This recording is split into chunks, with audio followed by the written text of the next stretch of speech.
Саламатсыздар ма, құрметті білім алушылар. Бүгінгі азаматтық авиация академиясы авиация колледжінің география пәні мұғалімі Шенеев Тұрсынханұлы. Бүгінгі біздің өтетін тақырыбымыз экономикалық желілер және олардың құрылымын бағалау. Экономикалық желілер және оның типтері. Экономикалық желілер дегеніміз экономикалық желілер олар экономиканың өзара байланысқан элементтерінің жиынтығы. Экономикалық жүйе экономикалық өнімді өндіру, бөлу, айырбастау, тұтыну барысында туындайтын негізгі экономикалық қатынастардың нысаны мен мазмұнын айқындайтын қағидаттардың, ережелердің заң жүзінде баянды етілген нормалардың тарихи тұрғыда пайда болған немесе белгіленген елде жұмыс істеп тұрған жиынтығы. Экономикалық жүйе бірнеше елді қамтуы мүмкін, бір елді немесе бірнеше елді қамтуы мүмкін. Өнеркәсіптік төңкерістің және ғылыми техникалық прогрестің даму деңгейі бойынша ол бізде 19 ғасыр мен 20 ғасырдың ортасында индустриялық революцияға дейінгі жүйе, индустриялық жүйе және постиндустриялық жүйе болып үшке бөлінеді. Енді бізде экономикалық типтерге келетін болсақ, индустриялық жүйеге дейінгі индустриялық және постиндустриялық жүйеде экономиканың негізгі үш формасы болған. Ол индустриалдықта ол ауыл шаруашылығы, шектеуші факторы жер, үстем табы жер иелері болған. Индустриалдық жүйеде негізгі сферасы ол бізде өнеркәсіп, шектеуші фактор капитал, үстем тап капитал иелері. Ал постиндустриялық заманда ол бізде қызмет сапасы, негізгі сферасы шектеуші фактор ақпарат және үстем тап ақпарат иелері болып келеді. Енді ашықтық дәрежесі бойынша негізгі екіге бөлінеді. Ол бізде жабық және ашық жүйе болып келеді. Бізде мысалы айтатын болсақ, жабық жүйеге ол солтүстік Кореяда жатқызуға болады.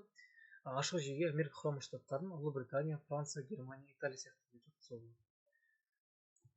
Меншік қатынастар бойынша негізгі төрт типке бөлінеді. Ол дәстүрлі экономикалық жүйе, екіншісі әміршіл әкімшіл экономикалық жүйе, үшіншісі нарықтық экономикалық жүйе, төртіншісі аралас. Бұл жерде енді қараңыздар, дәстүрлі экономикалық жүйе дегеніміз ғасырлар бойы сақталған салт дәстүрлер негізінде қатынастар.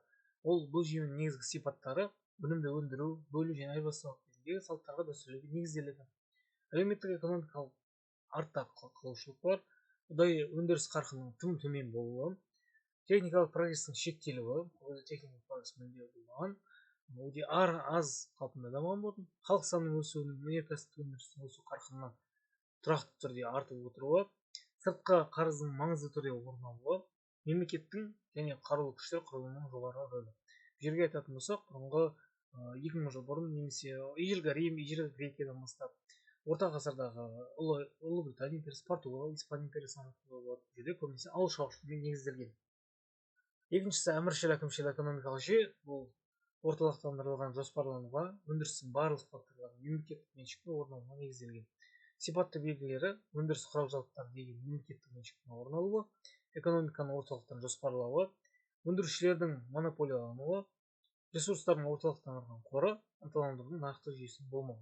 Бұл жағын біз Кеңес Республикасы одағын жатқызуға болады, немесе қазіргі таңда жартылай қолданылып жатқан Қытай Халық Республикасы және солтүстік Кореяда жатқызуға болады.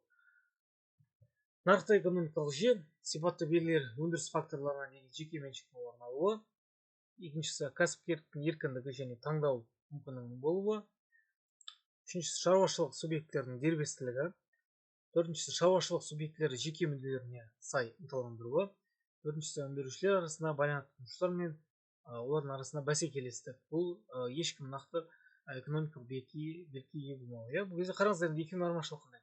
Нарықтық экономикалық ашық жүйе қолданылады, барынша экономикалық субъекттердің дербестігі, ол компания, монополия, корпорация жатқызуға болады.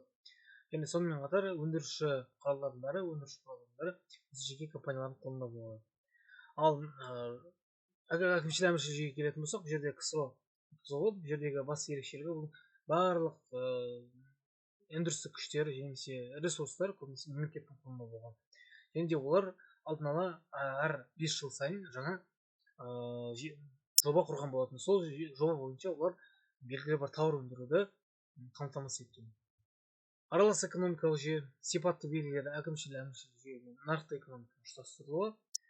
Екіншісі көптүрлі меншіктің болуы, үшіншісі күшті кәсіпорын қозғалыстарының орын алуы, төртіншісі мемлекеттік реттеме түзету белсенді орын алуы.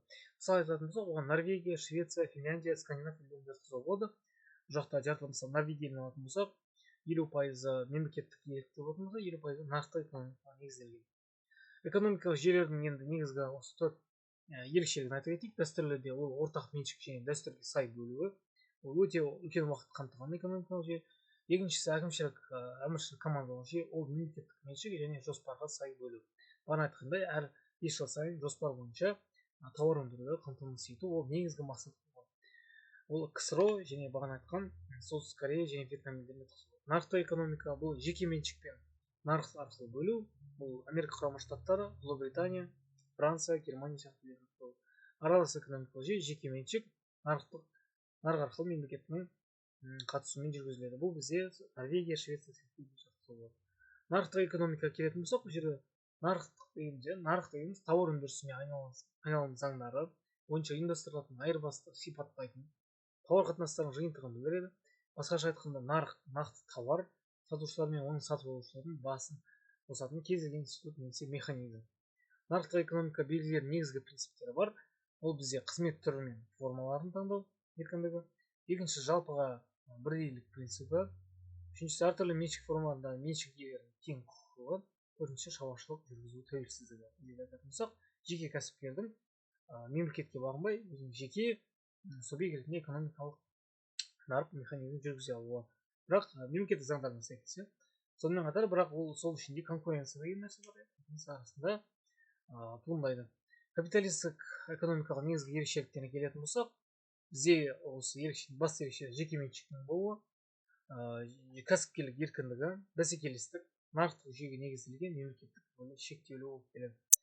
Жеке меншік дегенде бұл жерде яғни сіздің үйіңіз, пәтеріңіз ғана емес, бұл жердегі зауыт фабрикаға негізделіп айтылған. Кәсіпкерлік еркіндігі ол осы зауыт фабрикаға еркін сауда жүргізуі, оның арасында нарықтардың дамуы. Бәсекелестік дегеніміз ол осы бірнеше компанияның арасында сапа мен бағасына сай өздерінің арасында бәсекелестік болу. Яғни бұл жерде қараңыздар, бірнеше компаниялар болса, 10 шақты компаниялар барынша тұтынушы үшін сапасын арттырып, бағасын төмендетеді. Нарықтық жүйеге негізделген және нарықтық механизмға келетін болсақ, элементтері ол негізгі бағадан тұрады. Ол бізде баға дегенде тауар мен көрсетілген қызмет бірлігі үшін төленетін немесе алынатын ақша. Не өзге тауар мен қызмет түрлері. Яғни бұл тауар мен тауар арасындағы қарым-қатынас болып келеді. Егер баға жоғарыласа, біз білеміз, өндіріс не істейді? Өндіріс кеңейеді. Яғни бұл дегеніміз өндіріс факторы дамиды, өндірістік нарықтық механизмде оның басқа елдерге көшуі немесе капиталға немесе халықаралық деңгейде өсуін айтамыз. Егер баға төмендейтін болса, ол бізде нарықтық механизмнің әсерінен өндіріс қысқарады. Яғни бұл жерде жұмыс күшін қысқартуы мүмкін, немесе зауыт фабрикалардың барынша тауар айналымын азайтуы мүмкін, немесе зауыт фабриканың жабылуына алып келуі мүмкін. Сол үшін баға өсімі әрқашан өсіп отырады. Соны ескеру керек. Нарықтық экономиканың артықшылықтары жаңа тауарлар мен қызметтерге деген қажеттілікке бірден бір алып береді. Екінші, сұраныс пен ұсынысты теңестіреді. Үшіншісі, өндірістің өсуін және деуін ынталандырады. Өзінің бірнеше осы артықшылықтары бар.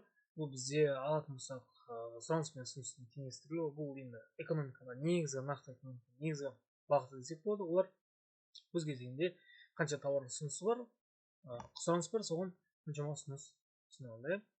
Ескерілетін жағдай, нарықтық экономиканың төртінші орталық болғаны ол екі құрылымның сұранысы және ұсыныстан тұрады.